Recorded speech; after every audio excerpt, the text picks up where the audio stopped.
Dobry, dobry.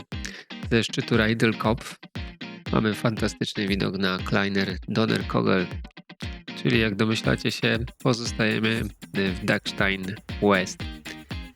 Tak wygląda panorama Google Earth i przejechany GPS, czyli to, co tutaj można zjeździć, jakie trasy.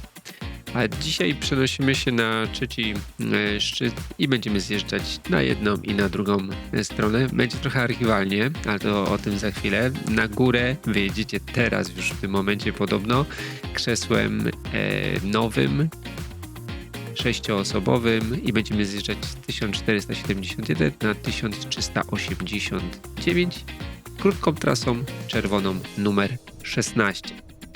A tą trasę, którą zostawiamy z lewej strony, trasę numer 17, będziemy za chwilę też omawiać. Dobra, no to teraz kilka słów, dlaczego archiwalnie. Ja byłem w styczniu 2025 i jeszcze wtedy był ten orczyk, który widzicie. Teraz na pewno jest wygodniej i bezpieczniej, o czym za chwilę się przekonacie. Sama trasa jednak nie zmieniła się, więc mogę ją spokojnie pokazać, żebyście zobaczyli. Jest tylko kwestia, że będziecie mieli do dyspozycji zdecydowanie lepszy środek transportu, z którym zresztą w 3 minuty wywozi was z doliny na szczyt.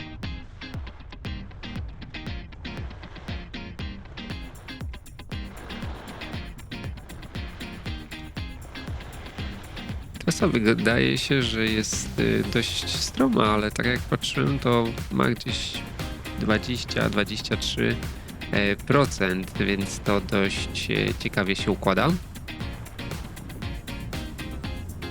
I zobaczcie, dojeżdżamy do miejsca, o którym mówiłem, że jest potencjalnie niebezpieczne. Na szczęście już tego nie będziecie mieli, ale tutaj było to skrzyżowanie, które zawsze może powodować pewne problemy dla osób, które jadą na wyciągu i dla osób, które zjeżdżają.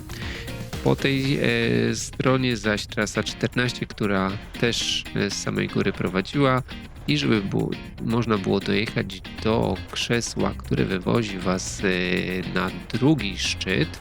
Zresztą tamten szczyt polecam film z trasą numer 9, no to trzeba było górą pojechać. Teraz podobno te dwie kolejki są w jednym miejscu, startują, więc myślę, że może być ciekawie. No i też ominiecie 57% odjazdu orczykiem, więc super się wszystko złożyło. 745 metrów tylko przejechane, 146 różnicy poziomów, 19 niecałe 20 średniego nachylenia widzieliście, a maksymalne 21,5, więc całkiem przyjemna trasa. Myślę, że ta niebieska 14B też będzie bardzo przyjemna.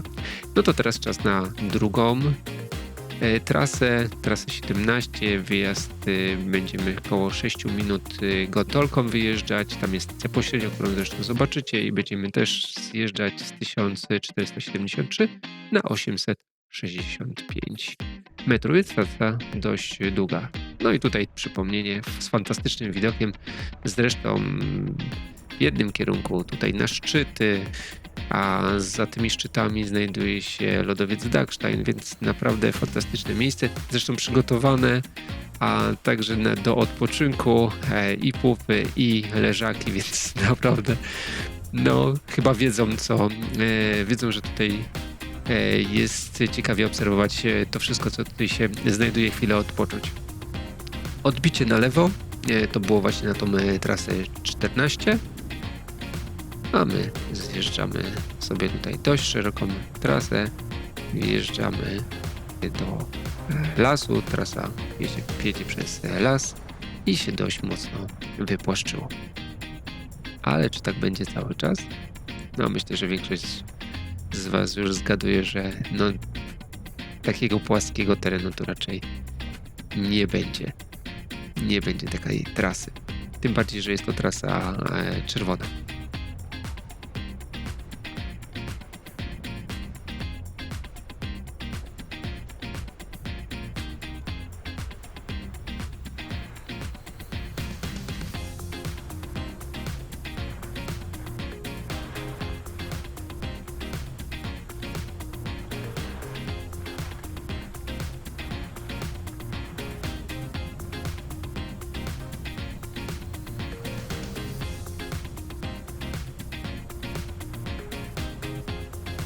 Oczywiście, jak zawsze zachęcam Was do subskrypcji, żeby Was nie ominęły następne filmy.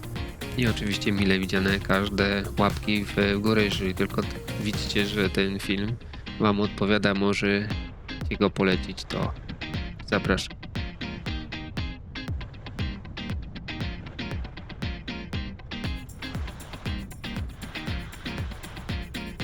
No i wjeżdżamy w taką bardziej krętą część, która już po pierwsze jest bardziej stroma, po drugie będzie się też zwężać, więc robi nam się taka w sumie autostrada.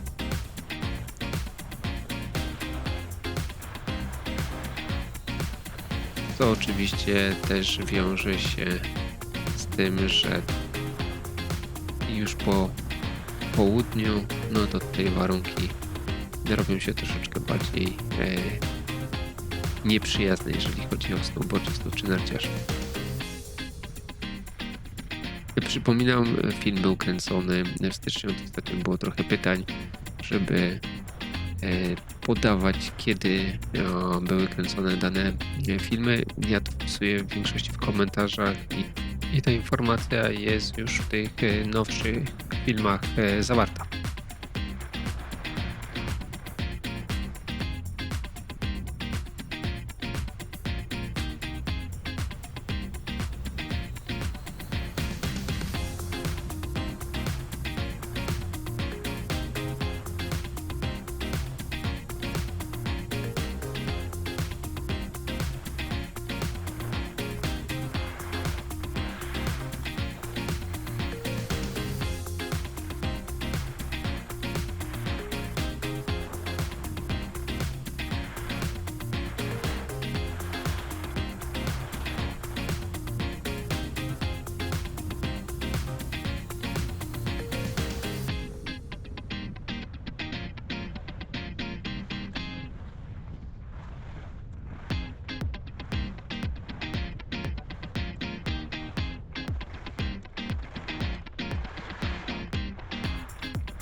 No łatwo nie było. Tu jeszcze jest taka ścianka, przed którą się niektórzy zatrzymują. Na szczęście jest na tyle szeroka, ale mi krawędź puścił.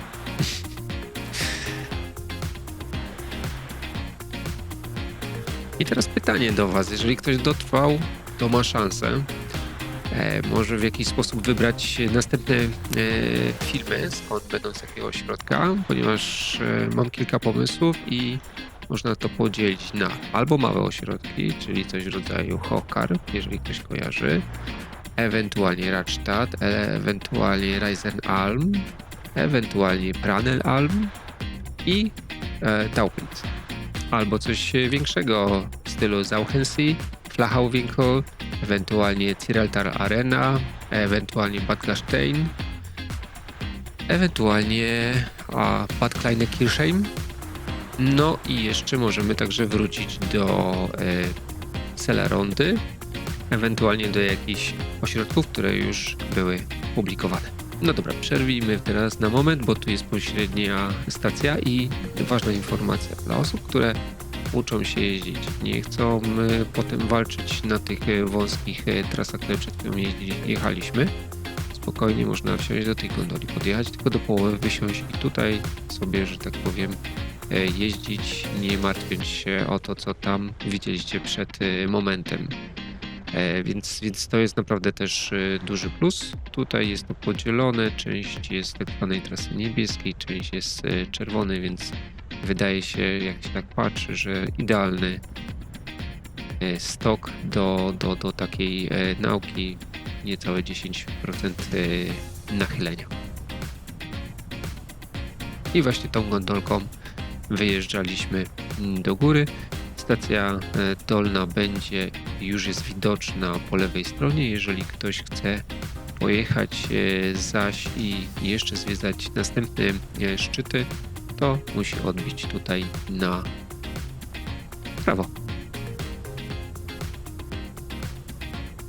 Jeżeli ktoś docenia pracę i chciałby tutaj wirtualną kawkę postawić, to zapraszam. Można to zrobić poprzez link w komentarzu lub link w opisie. A my dojechaliśmy do końca. Dolna stacja gondoli, też szczyt fantastyczny, 618 metrów różnicy poziomów, ponad 3 km zjazdu. Różnica jest spora między tamtą wcześniejszą trasą, 19-20% powiedzmy średniego nachylenia, prawie 37 gdzieś było w jednym miejscu. A ja pozdrawiam, cześć, Marek.